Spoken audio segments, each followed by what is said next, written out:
Saudações, meus caros. Bom, dando continuidade ao nosso conteúdo de sociologia,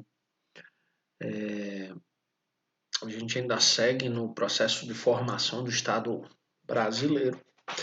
Saímos lá do Império, da monarquia, do segundo reinado e avançamos agora em direção à República, à res pública, como diriam os romanos, coisa pública. Então, eu vou fechar o webcam aqui para a gente avançar.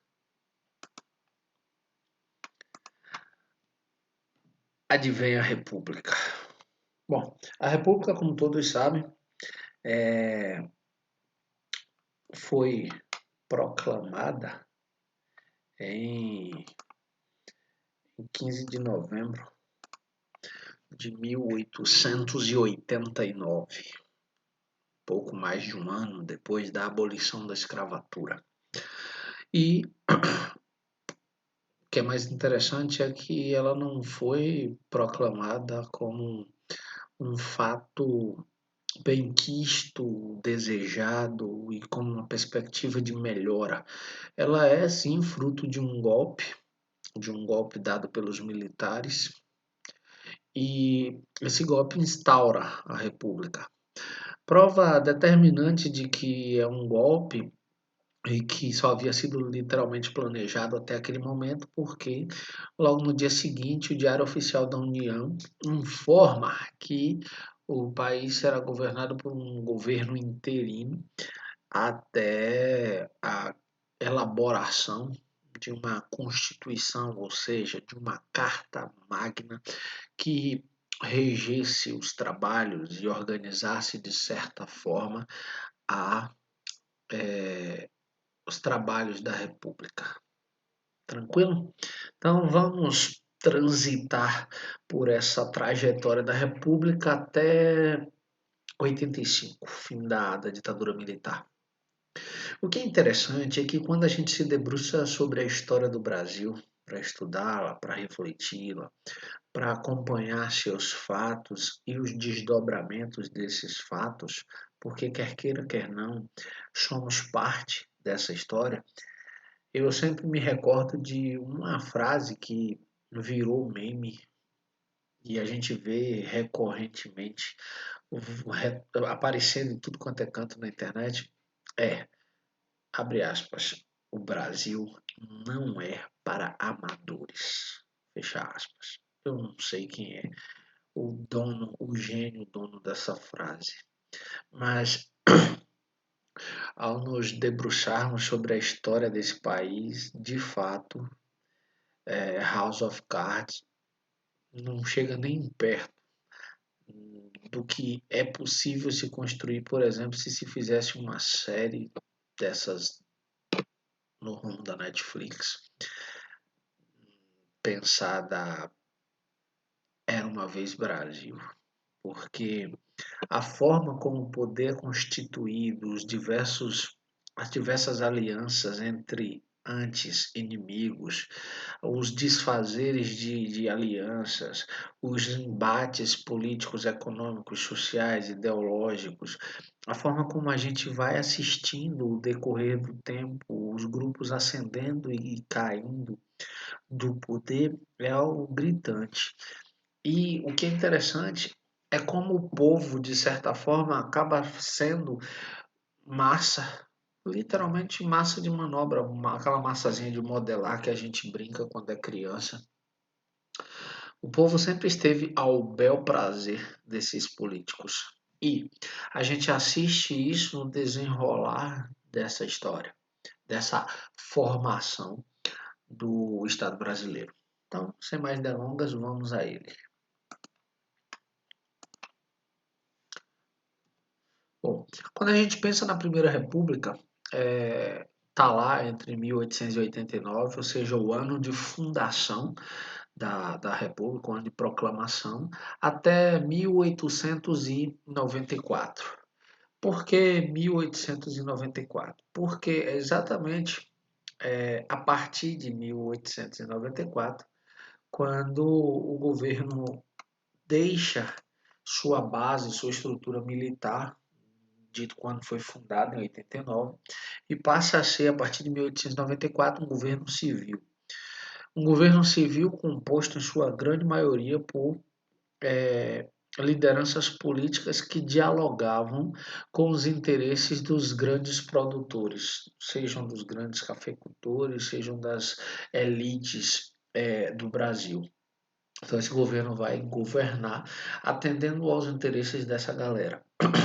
Bom, e como o Brasil é um país de proporção territorial e a gente não tem, naquele contexto histórico, a mesma possibilidade e facilidade de comunicação que existe hoje, era necessário criar articulações políticas que permitisse ao presidente, mesmo estando no Sudeste, no Rio de Janeiro, enquanto capital do Brasil, tomasse decisões e pudesse realizar a gestão desse país imenso, sem necessariamente precisar estar presente. Então, óbvio que esse governo que se inicia em 1894 vai lançar mão de diversos mecanismos para poder governar, para exercer seu poder. Entre esses diversos mecanismos está, sem sombra de dúvida, a chamada política dos governadores. A política dos governadores, eu já expliquei num outro momento de contexto, de apresentação de uma parte da história do Brasil, é quando, de certa forma, o presidente tinha um controle sobre quem era o governador e como administrava, recebia o apoio das elites locais em cada estado, ou seja, as famílias mais abonadas, as lideranças econômicas do estado apoiavam o presidente e, por consequência, o governador, e impedia que ações como, por exemplo, a ascensão política de opositores viesse a se concretizar como um mandato. De que forma? Quando os opositores, ou seja, políticos que não dialogavam com a ideologia política, tanto dos governadores quanto das elites locais, esse presidente vetava a posse desses deputados eleitos legitimamente. Por quê? Porque o tomar posse deles ia contra os interesses da elite que apoiava a presidência. Simples assim. Contado, parece uma anedota qualquer que a gente conta, uma fábula, mas não era. É a história do Brasil. Para alicerçar, ou seja, para aprofundar ainda mais essas teias, essas relações de poder, tanto a política dos governadores quanto a própria presidência faziam uso de uma relação ainda mais local, que era a relação estabelecida com os coronéis nas cidades ou nas regiões. E de que forma se dá isso e em que momento a gente pode perceber características desse tipo da política dos coronéis? Aqui, para a gente, em Caetité, isso é muito simples de perceber. É só vocês lembrarem que a gente teve figuras iminentes aqui de uma importância municipal, regional, estadual e com reconhecimento inclusive nacional. Lembrem, por exemplo, do Deocleciano Pires Teixeira, pai do Anísio Teixeira. O Deocleciano era um coronel, era um homem que mandava e desmandava não apenas aqui em Caetité, mas tinha influência fora daqui. Tinha influência no estado da Bahia, tinha influência na capital, tinha influência sobre o governo e tinha linha direta com o Arthur Bernardes, na época presidente de sua. Quando Diocleciano teve uma influência muito maior no seu ápice político. É só vocês levarem em consideração, por exemplo, que como retribuição ao apoio, o Góes Calmon deu duas secretarias de Estado para Diocleciano. Uma delas, óbvio, para Anísio Teixeira. que hoje seria, ele foi na época intendente, mas hoje seria o caso de secretário de Educação, um cargo de altíssima importância na, no cenário estadual. Então percebam que qual era o retorno que esses coronéis davam para esse governador e para esse presidente. Ele era responsável por controlar o voto, ou seja, em quem as pessoas que estavam subjugadas por eles, coronéis, iriam votar. Eles precisavam comandar, direcionar os rumos dos seus chamados currais eleitorais. Daí a expressão voto de cabresto e curral eleitoral serem tão cotidianas nesse contexto histórico. Por quê? Porque como o voto não era secreto, o sujeito coronel ou alguém de sua confiança acompanhava o eleitor até a urna, verificava em quem ele estava votando, e ele foi orientado a escolher, e em seguida ele votava. Então, era tranquilo para esses coronéis saber quem eram os prefeitos que seriam eleitos, quem eram os deputados que seriam eleitos, quem eram os governadores ou o governador que seria eleito. Com isso, eles tinham controle de toda a situação, com o apoio do Estado, através do governador, e com o apoio do presidente, como uma estrutura política que tinha como finalidade o benefício a esses grupos, os grupos que historicamente estiveram no poder. Tranquilo? Até aqui? Então vamos adiante. Vou fechar aqui a webcam para avançar.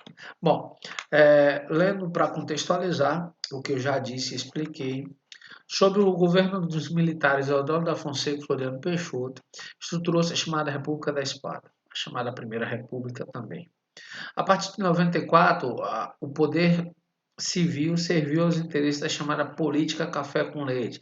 Lembrando que essa política café com leite representa os interesses econômicos das duas maiores potências econômicas do país naquele contexto.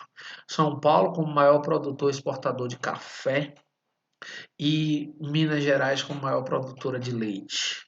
Então, esses dois estados se alternaram no poder, na presidência do país, com um acordo fechado entre eles para a manutenção das políticas de acordo com seus interesses, de acordo com seus interesses políticos, econômicos e sociais.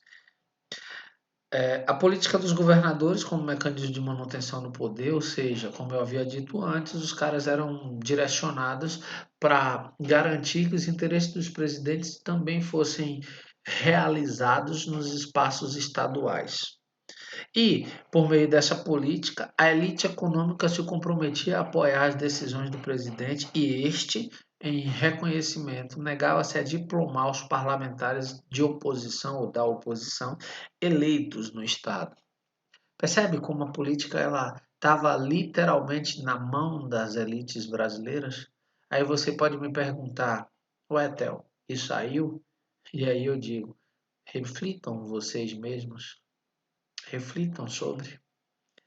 Por fim, a política dos governadores se apoiava no poder dos coronéis, chamado voto de cabresto e os currais eleitorais, eram práticas diárias, práticas cotidianas. Uma coisa que nos chama muita atenção, e eu gosto muito de lembrar disso, porque quando a gente está estudando documentos históricos, e eu fiz na época da formação, na conclusão do curso, a gente se depara com um manancial, com um arquivo muito vasto, muito denso de correspondências pessoais.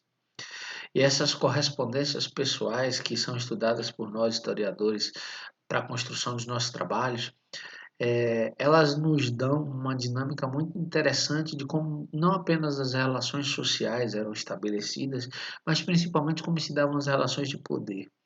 E essas relações de poder, elas se desdobram na nossa frente de forma muito sutil. Uma coisa muito comum é o pedido de apadrinhamento, galera. Imagina, você é um pobre coitado, tem ali o básico para você sobreviver, e aí você teve um filho, você vai e pede ao coronel para batizar seu filho. Esse batismo torna o coronel, de certa forma, parte de sua família, já que a relação de compadrio é uma relação que nós privilegiamos, que defendemos, que temos como família. Então, de certa forma, o fato de batizar esse menino criava um vínculo entre o coronel e a família. A família, que normalmente já era servil ao coronel, passa a ser ainda mais, porque o entende como família, e o coronel fica ainda mais possuidor do privilégio de exigir, mesmo que indiretamente, dessa família, favores como votar em fulano, beltrano, ciclano, de acordo com a escolha do coronel. E quando esse menino cresce, ou mesmo antes de crescer, diante de alguma dificuldade, o coronel, na medida do possível e na medida óbvia dos seus próprios interesses, vai ajudar essa família, esse menino, encaixando-os em alguma situação um pouco melhor do que a que se encontravam antes do estabelecimento dessa relação de compadrio, de apadrinhamento. Daí, por exemplo, até hoje a gente ouvia alguém dizer assim: eu preciso fazer tal coisa na prefeitura, e alguém dizer: você não consegue nada se não tiver um bom padrinho lá dentro. Ou seja, se não tiver um facilitador que crie pontes entre você e quem decide. A história do Brasil, principalmente a história política, ou mais detidamente a história política, não nos enche de orgulho, né? Mas enfim, vamos lá. A Revolução de 30 e a Era Vargas. Como todos sabem, logo depois da, deixa eu abrir aqui, depois desse governo, esse modelo de 1894 até ali início da década de 30, a gente tem uma alternância entre presidentes que são ou de São Paulo ou de Minas.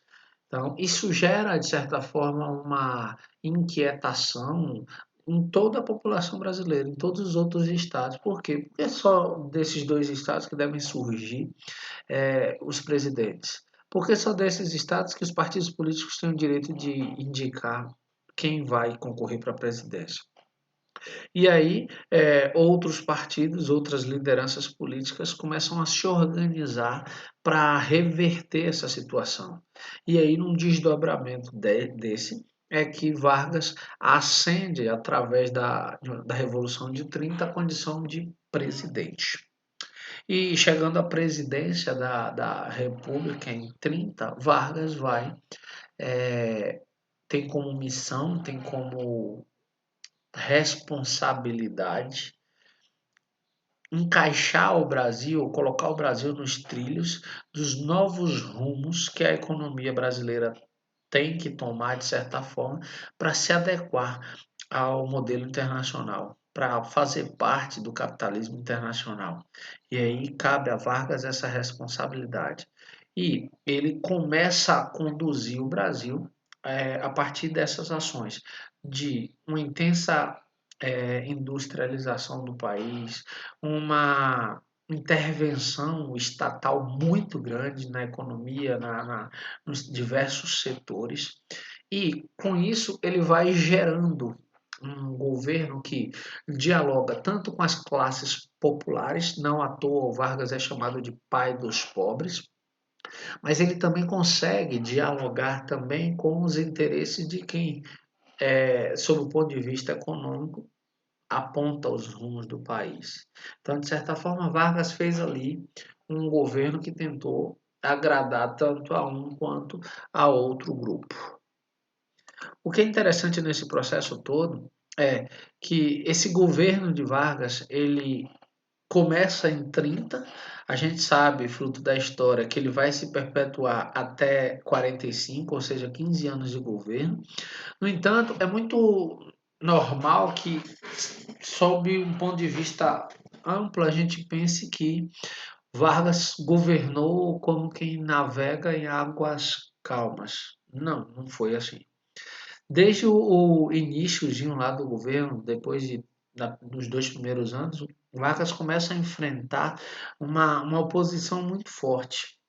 Uma oposição de setores que começam a se incomodar com a forma como ele governa. Principalmente por quê?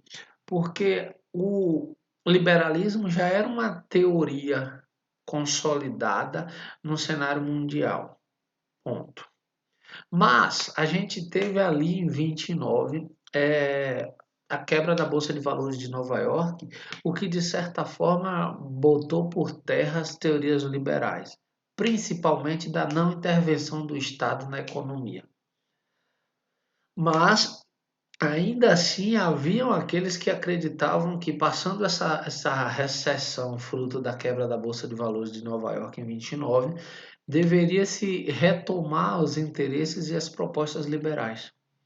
Para além disso, era necessário também que a população tivesse acesso a uma constituição que norteasse como é que o governo tem se comportado ou o que o governo visa é, ao se comportar da forma como se comporta. E aí, em 32, a gente tem diversos movimentos que vão exigir do governo a criação de uma Assembleia Nacional Constituinte, ou seja, um grupo responsável por redigir a nova Constituição, por elaborar essa nova Constituição. Esse primeiro momento, em 25 de janeiro, a gente tem um conflito armado. E esse conflito armado, ele acaba envolvendo mais de 100 mil pessoas, e dessas 100 mil pessoas, 1.000 acabam morrendo. Aquela velha coisa que eu disse na aula passada, dentro desse conteúdo mesmo, de que a gente teve inúmeros movimentos que podem ser considerados guerras civis, mas a história não nos lega essa informação, esse conhecimento como uma guerra civil. Nos deixam apenas com nomes. Os nomes são muito fantasiosos e bonitos até, e tiram o peso do que de fato deveriam representar. A Revolução Constitucionalista é uma dessas guerras civis. Quando uma parte da população não concorda com o que está sendo feito pelo governo, toma para si a responsabilidade de tentar mudar e sofre as consequências de combater um exército constituído, formado, treinado, armado. Não foi diferente nesse contexto. As pessoas pediam a implementação de uma Assembleia Nacional Constituinte. E aí, 9 de julho, a gente tem a Revolução Constitucionalista. Dura pouco tempo, dura aproximadamente 3 meses. Há uma pressão muito grande contra Vargas. E aí, em 33, Vargas decide, então, realizar uma eleição para que ocorra a nomeação, o se apropriar das funções dentro de uma Assembleia. Para quê essa Assembleia? Para escrever a Constituição. E aí essa Assembleia que tem a sua eleição em 33 vai se desdobrar na produção da chamada Constituição de 34. Então, fruto dessa eleição, fruto dessa Assembleia Constituinte, a gente tem a Constituição de 1934. Mas, Theo, o que muda? O que muda dentro dessa Constituição de 34? O que ela trouxe de novo? Ela teve alguns avanços muito interessantes. Primeiro, e talvez o mais importante deles, é o direito de voto para ambos os sexos, já que mulheres não tinham direito de participação política. O direito de voto para maiores de 18 anos, porque se a gente pensar antes disso, o voto era censitário, ele dependia da renda de quem ia votar, então pobres não votavam. Agora, pobres alfabetizados votam. Detalhe, e é preciso lembrar disso: poucos pobres eram alfabetizados. Os índices de analfabetismo no Brasil sempre foram muito altos. Óbvio, despencaram um pouco, mas ainda assim, eles continuam. Então, imagina naquele momento. Mas é também fruto dessa Constituição de 34 que nós tivemos alguns ganhos trabalhistas. E esses ganhos duraram até pouco mais de 2 anos atrás, quando a gente começou a ser churrupiado em nossos direitos trabalhistas. Mas essa é uma questão para frente. Até aqui está tranquilo? Lembrando, se você tiver alguma dúvida, anota no seu caderno, porque na primeira semana, logo depois do recesso, a gente já volta com uma live para tirar dúvidas. Fechado? Fechando aqui para a gente ir para o próximo tópico. Retomando o que eu já disse aqui, a ascensão de Vargas, a forma como ele governava, o quanto isso inquietava a população, as reivindicações da formação da Assembleia Constituinte em 32, a própria Revolução Constitucionalista em 9 de julho e o ceder às pressões de Vargas em 33, quando ele convoca a formação das eleições para a Assembleia Nacional Constituinte, que acaba, de certa forma, redigindo e promulgando a Constituição em 34. Entre as coisas que foram positivas nessa nova Constituição estão, como eu disse, o voto para maiores de 18, de ambos os sexos, bem como as leis trabalhistas. No entanto, galera, olha que coisa interessante. Havia promessa por parte de Vargas de que em 1938 haveria eleições. Ou seja, ele, teoricamente, já há 8 anos no governo, se a gente levar em consideração 1938, ele sairia também candidato e participaria de tudo isso. Só que aí, pouco antes disso, em novembro de 37, ele articula ali com as lideranças e dá um outro golpe. Ele dá um golpe e aí impõe o chamado Estado Novo, que dura do final de 37 até 45. Então percebam que o governo Vargas, durante os 15 primeiros anos, ele não foi navegar em águas calmas. Ele enfrentou diversas situações de oposição e foi desleal em algumas situações quando, por exemplo, quando deveria abrir democraticamente para as eleições, preferiu dar golpe. Então, o golpe permanecer no poder. Quais são as características mais marcantes desse Estado novo a partir de 38? Sem sombra de dúvida, é a centralização do poder.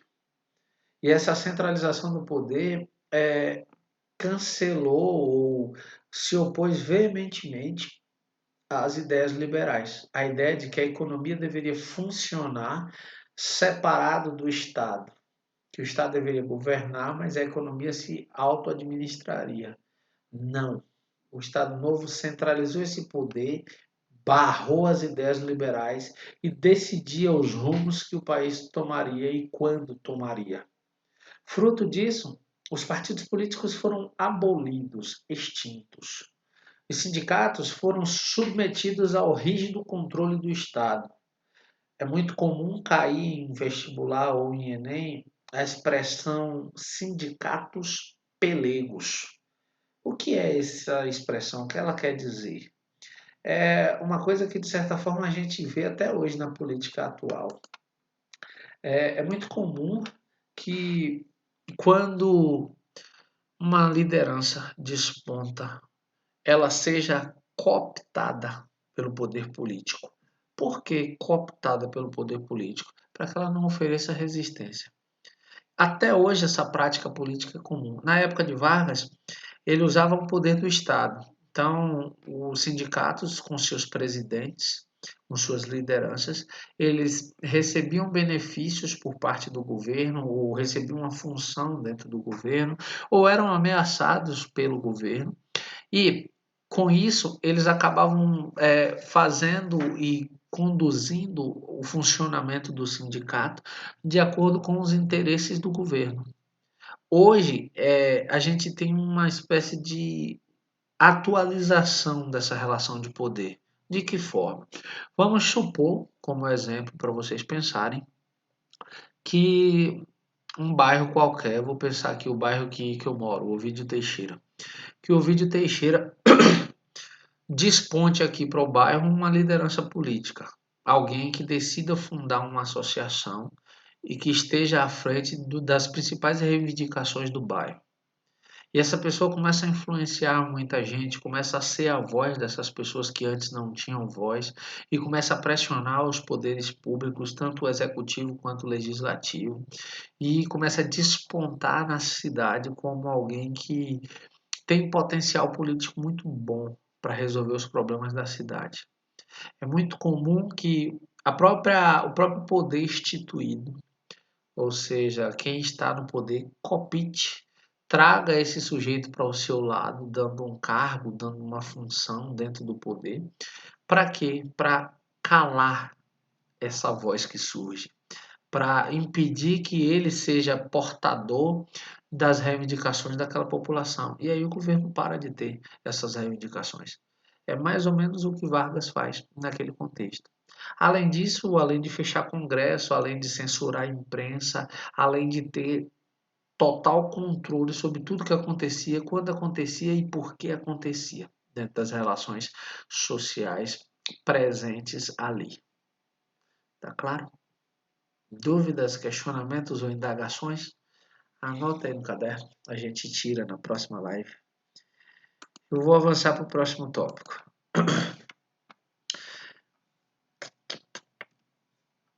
Liberalismo versus intervencionismo. Como eu disse antes, o liberalismo já havia se consolidado enquanto teoria, sofreu um baque significativo com a quebra da Bolsa de Valores de 29, e a gente tinha no cenário nacional, ou seja, no Brasil, um modelo completamente intervencionista proposto por Vargas, com o Estado Novo principalmente. Mas com o fim do Estado Novo, galera, em 1945, a política brasileira passa a funcionar segundo as regras do jogo partidário, ou seja, diversos partidos de diversas orientações políticas e ideológicas começam a propor possibilidades, formas de governo para quê? Para ascenderem ao poder. E aí a gente tinha uma variedade imensa de propostas de ideologias.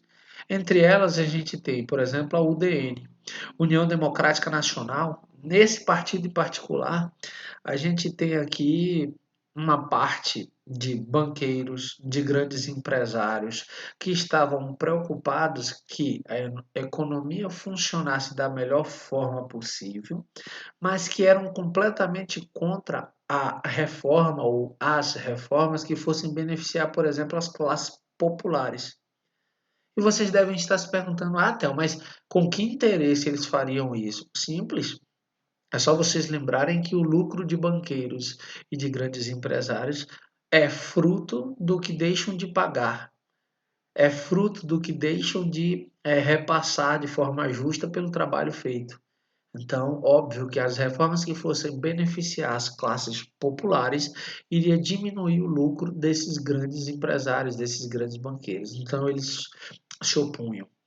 Dentro do Partido Social Democrático e o Partido Trabalhista Brasileiro, esses dois partidos em particular, eles acabam seguindo a mesma linha de governo do Getúlio Vargas e foram inspiradas em sua fundação pela política que Vargas fez, uma política mais conservadora que de intervenção na economia. Por outro lado, a gente ainda tinha o Partido Social Progressista, o Partido da Representação Popular, que surgiram também com partidos conservadores, e o Partido Comunista Brasileiro. E como a própria expressão comunista já nos põe a pensar, esse em particular defendia mudanças radicais na sociedade, radicais para aquele contexto histórico, mas também radicais até hoje, que era, por exemplo, a redistribuição de renda, a maior taxação de impostos para os ricos e menor para os pobres, e todas essas reivindicações que são historicamente feitas pelos partidos comunistas. Tranquilo até aqui? No plano econômico, o intervencionismo, ou seja, a forma centralizada de governo de Getúlio Vargas deu lugar a uma política liberal, ou seja, o liberalismo retomando espaço dentro da economia brasileira. E de que forma? Através das importações, através do comércio com o estrangeiro, através da entrada e da movimentação, de um modo geral, do capital entre o Brasil e os outros países com quem o Brasil comercializava. No entanto, Vargas ele não se deu por vencido. E aí, como ele mesmo gosta de expressar em seus escritos e no que a gente acessa de história sobre Vargas, ele voltou nos braços do povo, eleito em 1951 presidente do Brasil. E aí volta como presidente, retoma algumas ações como um nacional desenvolvimentista. Por que essa política ele retoma?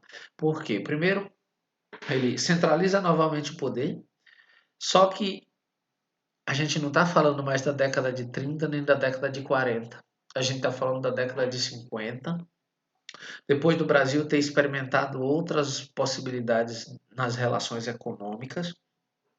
A gente tem uma entrada significativa de capital estrangeiro é, no Brasil. Deixa eu abrir aqui que eu fico falando, esqueço que está fechado. O cenário era outro. A economia brasileira já estava ali numa relação mais próxima com o capital estrangeiro, com o próprio capitalismo mundial. A gente já tinha a entrada de produtos e desse investimento estrangeiro. E quando Vargas assume como presidente em 51, ele tenta centralizar e colocar em prática novamente essa política nacional desenvolvimentista, o que de certa forma freia novamente os avanços do liberalismo no Brasil. Então, o que é que ocorre? Ele começa a sofrer uma pressão muito grande. E aí, essa pressão, ele não consegue conter essa pressão e vai cometer suicídio no dia 24 de agosto de 1954. Então, finda ali, em definitivo, o governo Vargas, a era Vargas, a história de Vargas com o Brasil. Tranquilo? Vamos lá. E depois do suicídio de Vargas, a gente tem um período de intensa instabilidade política. Tentativas de golpes, tentativas de contragolpes, até que, enfim, Juscelino Kubitschek ascende à condição de presidente eleito. E aí assume o Brasil e começa a movimentar o Brasil. Movimentar sob que perspectiva? Ele mantém algumas características do governo Vargas, ele mantém uma economia que agora já recebe o capital estrangeiro, mas ele tenta desenvolver tanto a economia quanto a estrutura social do país, do Brasil. Só que algumas coisas não são extremamente nocivas até hoje. E essas mudanças aconteceram no governo de Juscelino Kubitschek. Uma delas, e talvez a mais impactante, vocês nunca pararam para se perguntar por que um Brasil de proporções continentais, um país gigantesco, de norte a sul, de leste a oeste, não tem uma linha ou não tem uma malha ferroviária significativa, tanto para o escoamento de suas produções do interior para os grandes centros, como também para o deslocamento de pessoas, sendo que uma malha ferroviária eficiente baratearia significativamente os custos tanto de produção, quanto de venda, quanto de deslocamento de pessoas? Vocês nunca pararam para pensar sobre isso? Pois é, são as ações que são implementadas por Juscelino Kubitschek, por JK, em seu governo, que vão, de certa forma, inviabilizar a manutenção das chamadas malhas ferroviárias. Por quê? Porque quando ele incentiva a vinda da indústria automobilística para cá, ele precisa gerar um mercado consumidor de automóveis. Então, o consumo de automóveis passa a ser incentivado. E passam a ser também incentivadas as fábricas de produção dos acessórios e das peças de substituição desses automóveis, bem como a criação e ampliação das diversas autoestradas, ligando todo o país. Então percebam, se eu preciso fortalecer a indústria automobilística, eu tenho que sucatear a indústria ferroviária. E aí, de certa forma, ele faz para quê? Para que a indústria automobilística tivesse uma ascensão. E esses investimentos, como por exemplo, deslocamento da capital do Brasil, do Rio de Janeiro para Brasília, ou seja, da região sudeste para a região centro-oeste, acaba também sendo extremamente cara. E de onde vem essa grana? Uma parte do governo, outra parte do capital internacional. Motivo pelo qual o Brasil entra numa espiral, numa crescente inflação e fica com uma dívida externa absurda, muito grande. Esse processo tem início aí, mas não para por aí. Isso a gente ainda vai ter essas confusões inteiras ampliadas um pouco à frente, com o chamado milagre econômico realizado pela ditadura militar. Após o governo de Kubitschek, após o governo de JK, a gente tem um governo meteórico de Jânio Quadros, que ficou no governo apenas 8 meses, e dada a ineficiência, a imperícia para governar, ele faz um movimento de renúncia na esperança de que o povo pedisse para voltar e ele voltasse com força, né? Isso não ocorre. Então, seu vice assume e começa a tentar governar. Mas as alas conservadoras tinham muito receio do João Goulart, até porque ele tinha um pé na esquerda, de certa forma, e as alas conservadoras tinham muito medo de uma implementação do comunismo aqui no Brasil. Aí ocorre uma movimentação dessas alas mais conservadoras e aí tiram, de certa forma, o poder do João Goulart quando estabelecem no Brasil o parlamentarismo. Ele continua presidente, mas sem os poderes de deliberar, de governar. Ele representava apenas como presidente. Aí, em 1963, o João Goulart organiza um plebiscito, ou seja, uma consulta pública, e retoma o seu poder de presidente. A gente retoma o presidencialismo no Brasil. Mas, infelizmente, isso durou muito pouco. Quando João Goulart propõe as chamadas reformas de base, que visam reorganizar social e economicamente o Brasil, ele cria ali uma instabilidade política porque todo mundo está enxergando nessas reformas de base ações comuns a um governo de esquerda, um governo comunista. E aí a gente tem o golpe, chamado golpe civil-militar, que derruba não apenas o governo de João Goulart, desculpe, mas também derruba junto a democracia brasileira. E aí se instala no Brasil uma ditadura militar que vai se estender de 64 até 85. Final de 84, início de 85. E um período extremamente rígido, militarizado, onde foram usados de vários tipos de violências, sequestros, desaparecimentos de pessoas, torturas. A gente ainda não conseguiu enfrentar, assim como a gente não enfrentou o estigma da escravidão, a gente ainda não resolveu isso na nossa história, a gente também não resolveu ainda a questão da ditadura militar. É uma ferida aberta, ainda sem resolução. Dentro desse contexto, a gente teve fechamento de congresso, censura à imprensa. E eu acho interessante que algumas pessoas saudosas da ditadura militar, elas dizem que não houve corrupção. Eu concordo com elas. Como é que haveria corrupção, ou pelo menos a denúncia de corrupção, se não houve investigação? Como é que você vai dizer que algo foi roubado se você não procurar pelo que está faltando? Não havia a preocupação por parte do governo militar de investigar qualquer corrupção. Aí as pessoas dizem, havia mais segurança.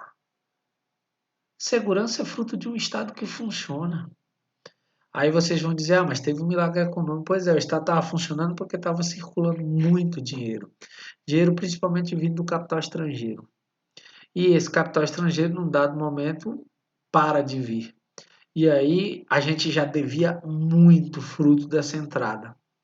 E aí, depois de 10 anos do milagre econômico, a gente entra numa recessão absurda, com níveis inflacionários gigantescos e principalmente com é, um retrocesso da economia. Por quê? Porque ela vai se estagnar. Eu lembro da minha infância, bem iníciozinho da década de 80, eu sou de 82, quando a gente ia fazer supermercado e meu pai ia cedo, comprava uma coisa. Se precisasse voltar na metade do dia, na metade da manhã, melhor dizendo, o preço já era outro. Se ele voltasse ao meio-dia, o preço já era outro. Se voltasse no início da tarde, o preço já era outro. A inflação chegava a 80%. E quando eu digo 80%, é só vocês lembrarem que hoje a inflação está em 4%, 4,5%. Então, imagina, você compra uma coisa hoje e vai subindo, subindo, subindo, subindo, subindo, subindo. Às vezes no mesmo dia tinha subido 10, 15, 20, 30, 40, 50%. No mesmo dia. Pessoas pararam de aceitar cheque pré-datado. Por quê? Porque se vendesse um produto hoje para ser pago daqui a 10 dias, esse produto já podia estar custando 3 vezes o seu próprio valor da época de quando foi vendido. Cartões de crédito pararam de ser utilizados, porque você compra o cartão agora e vai pagar quando fechar a fatura. Vai pagar por cartão. E aí isso já tinha uma diferença absurda nos valores. Então, literalmente, o Brasil não é para amadores. E aí a ditadura militar começa ali no final da década de... Desculpa, início da década de 80, final do ano de 84, a assistir ao crescimento de inúmeros movimentos pedindo diretas já. Ou seja, o direito da própria população escolher seus governantes. E aí a gente tem a reabertura política, a eleição de Tancredo Neves, que não é uma eleição direta ainda. Tancredo Neves morre antes de assumir, então quem assume é José Sarney. E eu gosto muito de uma fala que eu ouvi essa semana, que eu li na verdade essa semana. Alguém perguntou no Instagram para Leandro Carnal: da sua opinião, Carnal, quem foi o melhor presidente do Brasil? Carnal foi enfático. Tancredo Neves foi o melhor presidente do Brasil. Morreu antes de assumir. Carnal tem essa ironia, esse sarcasmo que eu adoro na capacidade dele de pensar e de traduzir esses pensamentos. Então, galera, eu fico por aqui. A gente continua com esse conteúdo porque agora a gente vai entrar na redemocratização e de como essa democracia ela vai se estabelecer no Brasil, mas essa é um bate-papo para um outro momento. Mas é só isso. Fiquem com Deus, fiquem em casa, tenham um pouco de paciência, as coisas vão voltar com o tempo a se organizarem. E não vejam esse momento como algo extremamente ruim, apesar de ser. Vejam como uma oportunidade de superar a vocês mesmos. Vejam como uma possibilidade de se tornarem melhor, mais resilientes, mais empáticos, mais comprometidos com seus próprios valores, com seus próprios interesses, com seus próprios projetos. Está sendo muito difícil para todo mundo, para alguns mais, inclusive, porque já está faltando o que comer. Mas resistam mais um pouco. Eu sei o quanto tem sido difícil, mas resistam, resistam. Eu deixo um abraço muito saudoso para vocês.